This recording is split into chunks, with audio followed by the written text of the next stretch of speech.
क्या आप जानते हैं, भारत का एकमात्र ऐसा त्योहार है जहाँ न तो मूर्तियाँ पूजी जाती है, न ही कोई ब्राह्मण पूजा करवाता है और न ही कोई दिखावा होता है। फिर भी इस पूजा को माना जाता है सबसे कठिन और सबसे पवित्र। जी हाँ, हम बात कर रहे हैं छठ पूजा की, जिसे सूर्य उपासना का महान पर्व कहा जाता है। पर क्या आपने कभी सोचा है, आखिर छठ पूजा मनाई क्यों जाती है? इसकी शुरुआत कब हुई और क्यों इसे इतना वैज्ञानिक और आध्यात्मिक पर्व माना गया है? छठ पूजा का इतिहास हजारों वर्षों पुराना है। कहा जाता है कि इस पर्व की शुरुआत त्रेतायुग में हुई थी, जब भगवान राम और सीता माता 14 वर्षों के वनवास के बाद अयोध्या लौटे। तब राजकाज संभालने के बाद माता सीता ने कार्तिक मास के शुक्ल पक्ष की षष्ठी तिथि को सूर्य देव की पूजा की थी। उन्होंने यह व्रत अपने परिवार और राज्य की सुख समृद्धि के लिए रखा था। यही परंपरा आगे चलकर छठ पूजा के रूप में प्रसिद्ध हुई।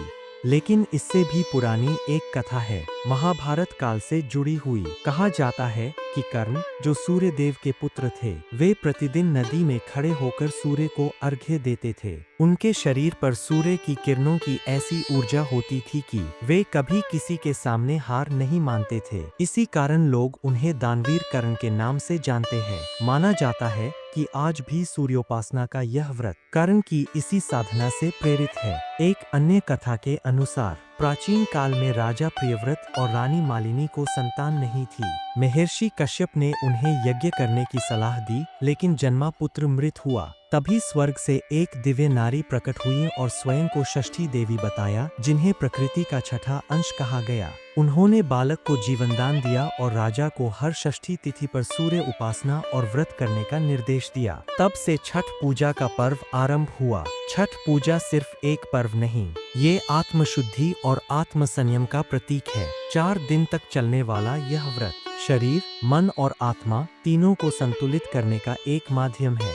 नहाय खाए पहला दिन शुद्ध आचरण और पवित्रता का प्रतीक है, जिसमें भक्त स्नान कर सात्विक भोजन करते हैं। खरना दूसरे दिन निर्जला व्रत रखा जाता है और सूर्यास्त के बाद गुड़ की खीर और रोटी से व्रत तोड़ा जाता है। संध्या अर्घ्य तीसरे दिन डूबते सूर्य को अर्घ्य दिया जाता है। घाटों पर दीप, गीत और सूर्य वंदना होती है। उषा अर्घ्य अंतिम दिन उगते सूरज को अर्घ्य दिया जाता है और परिवार की सुख समृद्धि की कामना की जाती है, जिससे जीवन में नई शुरुआत, नई ऊर्जा और आशा का प्रतीक बनता है। छठ पूजा के पीछे गहरे वैज्ञानिक कारण भी है। सूर्य किरणों की ऊर्जा कार्तिक मास के दौरान सूर्य की पराबैंगनी किरणें शरीर को विटामिन डी देती है और शरीर की रोग प्रतिरोधक क्षमता बढ़ाती है। जल और सूर्य का संतुलन नदी या तालाब के जल में खड़े होकर सूर्य को अर्घ्य देने से सूर्य की किरणें जल में परावर्तित होकर शरीर पर सौम्य ऊर्जा डालती है, जिससे त्वचा और तंत्रिकाएं शांत होती है। उपवास का प्रभाव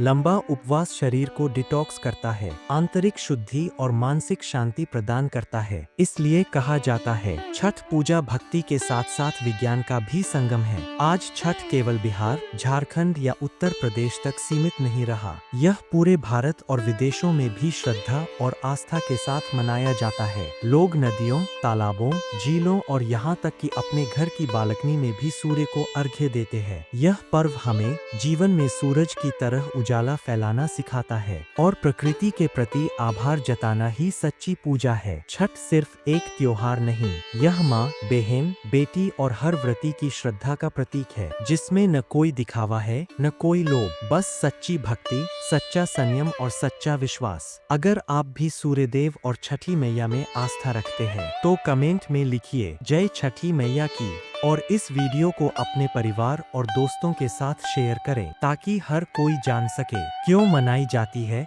छठ पूजा। सब्सक्राइब करें स्पिरिचुअल मंत्रा गंगा, जहां हर कथा में छिपा है जीवन का सत्य।